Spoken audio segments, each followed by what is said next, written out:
अस्सलाम वालेकुम friends, Urdu novels audio YouTube channel में खुश आमदीद। पेश खिदमत है राहिला खान का नावल यार दिलबरम। अगर आपने अभी तक चैनल को सब्सक्राइब नहीं किया तो इसको सब्सक्राइब कर लें और साथ ही बेल आइकन को लाजमी प्रेस करें। नावल यार दिलबरम आज कलम राहिला खान। Episode number 8।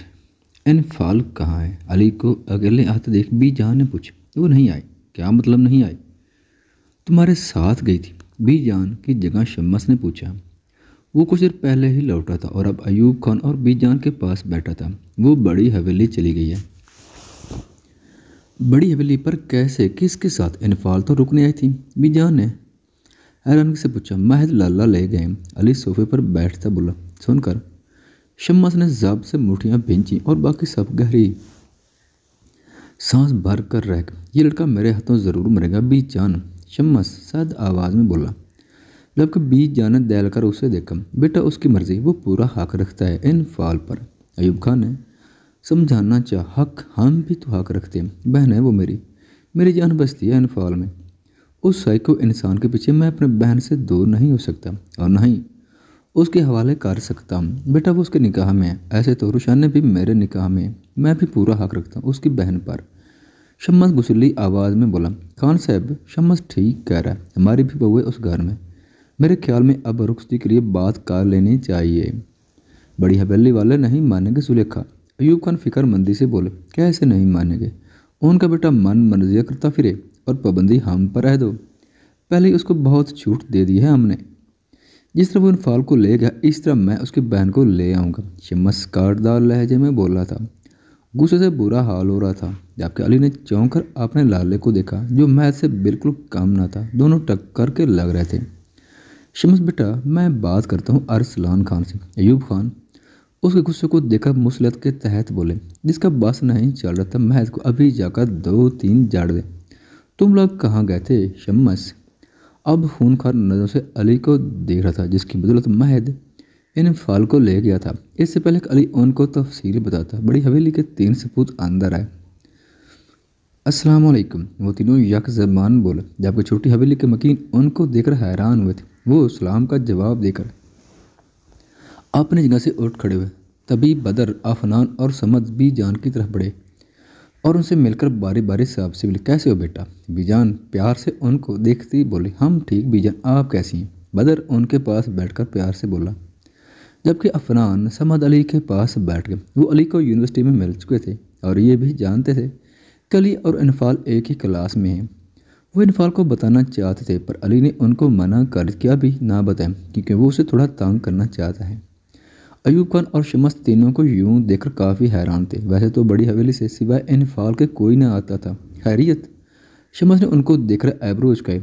उसकी भारी आवाज़ पर वो तीनों जिन को देखकर लग रहा था कि गप्पे हाँकने एकदम गड़बड़ है। लाला, आज महज भाई और इनफाल की मेहंदी है और कल शादी है, उसी की दावत देने के लिए आए हैं। बाबा ने कहा है कि आपको लाजमी आना है। बदर की बात सुनकर वो तीनों चौंके थे। शम्स ने हाथ की मुट्ठी भींची। वो कुछ कहने ही लगा था कि अयूब खान ने उसके बाजू पर हाथ रख कर रोका। जबकि वो सब अब शम्स के तासुरात देख रहे थे जो जब के कड़े मरहल से गुजर रहा था। तभी वो लाभ भिंचे वहाँ से उठकर चला गया। कुछ देर तक वो सबसे बातें करते उनको आने का कहकर वहाँ से निकले थे। नहीं मोरे, ऐसा नहीं हो सकता, वो सिर्फ मेरा है, सिर्फ रुमाना का। मैं उसे किसी को नहीं होने दूंगी। मैं इस इनफाल को जान से मार दूंगी। रुमाना हजियानी होकर चिल्लाई थी। वो पूरा लॉन्च जा नक्शा बिगाड़े गम गुस्से की शिद्दत से आंसू बहा रही थी। जबकि सादिया बेगम को खुद हवेली वालों से नफरत हो रही थी। उनको शुरू से ही ख्वाहिश थी कि रुमाना महद की दुल्हन बने। जब से हवेली से कॉल आई थी रुमाना पागल सी हो गई थी। उन पर यह खबर बम की तरह गिरी थी। बस करो मेरी जान। क्या बस मोरे? वो किसी और को ज़िंदगी में शामिल करने जा रहा है। कैसे कर सकता है? वो महज सिर्फ मेरा है। मैं आज उस चुड़ैल को जान से मार दूंगी।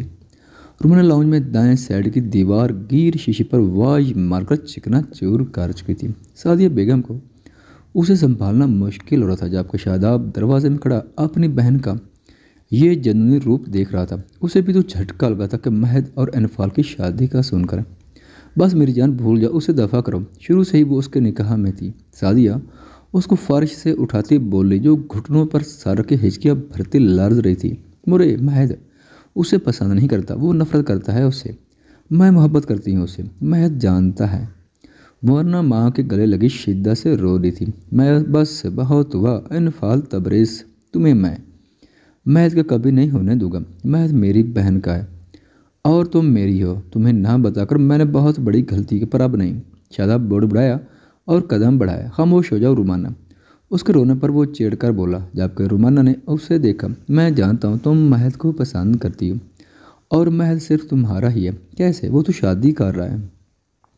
सबर को ये शादी हो लेने दो, महद खुद उसे तलाक देगा। शादाब कमिंदगी से मुस्कुराए, जबकि रुमाना रोना बोले उसे देख रही थी। असल बात क्या है? उसने चेहरे जो देखती बहुत कुछ सोच चुकी थी। मैं इनफाल को पसंद करता हूँ। वाट? वो दोनों माँ बेटे चीखी उठी थी। मैं हरगिज़ उसको तुम्हारी ज़िंदगी में नहीं आने दूंगी। सादिया बेगम चिकाड़ी, वो बात की बात है मुरे, कहकर शादाब अपने कमरे की जानिब बढ़ गया, जबकि पीछे सादिया बेगम इनफाल को ज़ेरे लब कुश्ती रह गई। हवेली में सारी तैयारियां मुकम्मल थीं। पूरी हवेली किसी दुल्हन की तरह सजी हुई थी।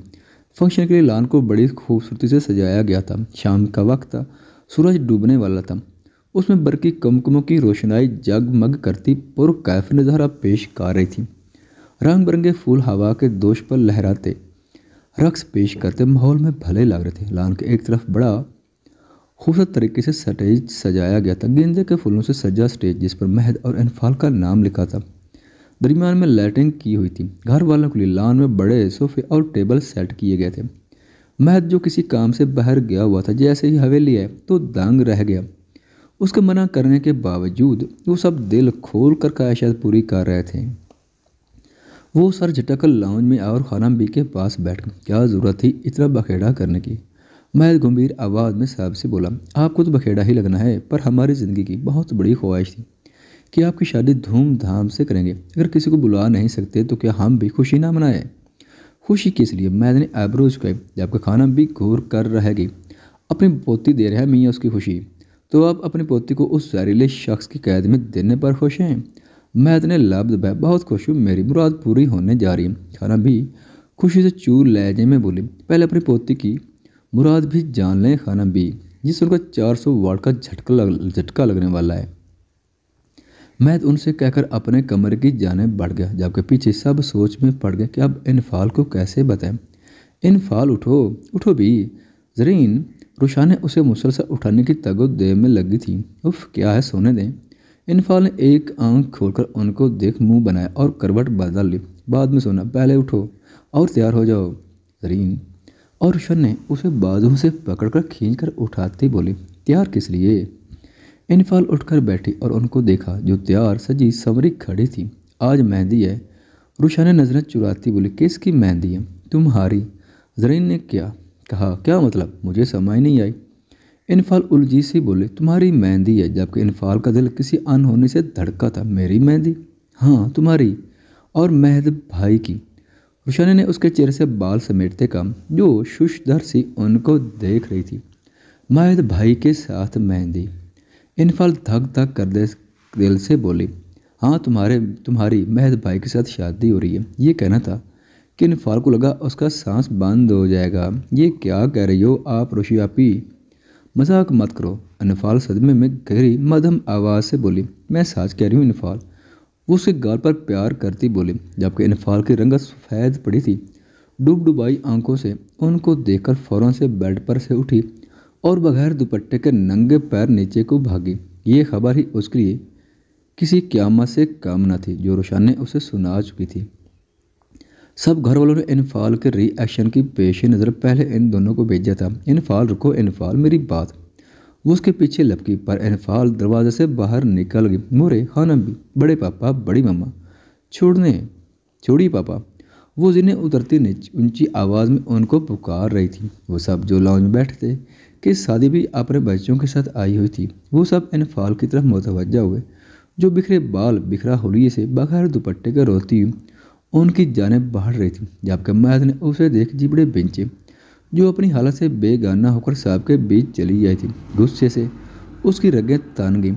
खानम भी महद के तेवर देखकर गड़बड़ाई और उठकर इनफाल की जानिब बढ़ी और उसे अपनी आगोश में छुपाया। क्या हुआ बेटा? खाना भी वो रोशी आपी, वो झूठ है ना?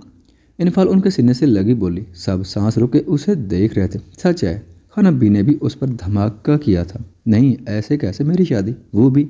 हाँ, तुम्हारी शादी, वो भी मुझसे है, और आज मेहंदी है हमारी। मैं उसकी बात काट कर भारी आवाज़ में गिर जाता, जबकि इनफाल आंखें फाड़े उसे ही देख रही थी, जैसे ख्वाब देख रही हो।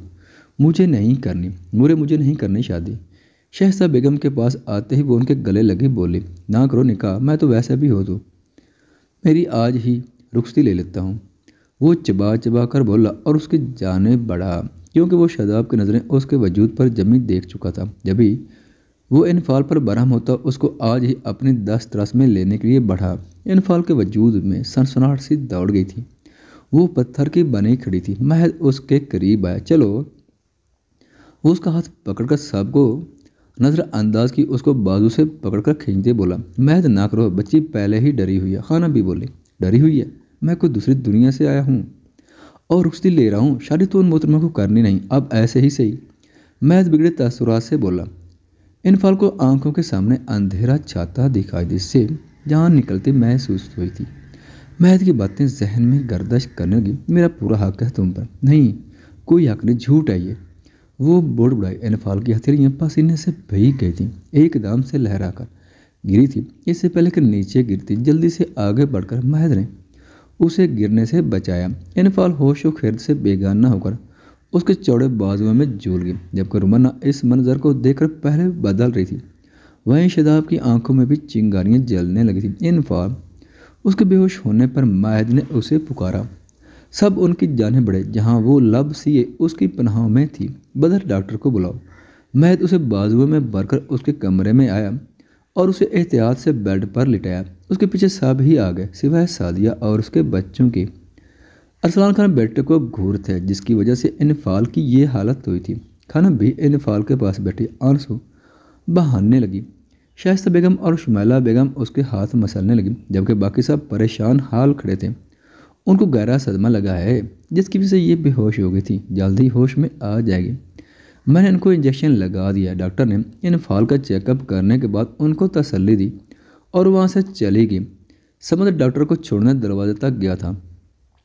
वो सब परेशान से इनफाल के कमरे में बैठे। जब कुछ देर बाद उसने अपनी मुंदी मुंदी आंखें खोली। मुरे आंखें खोलते ही इनफाल ने दाएं जरब माँ को पाकर पुकारा, जी मेरी जान। मुरे, मैंने बहुत बुरा ख्वाब देखा।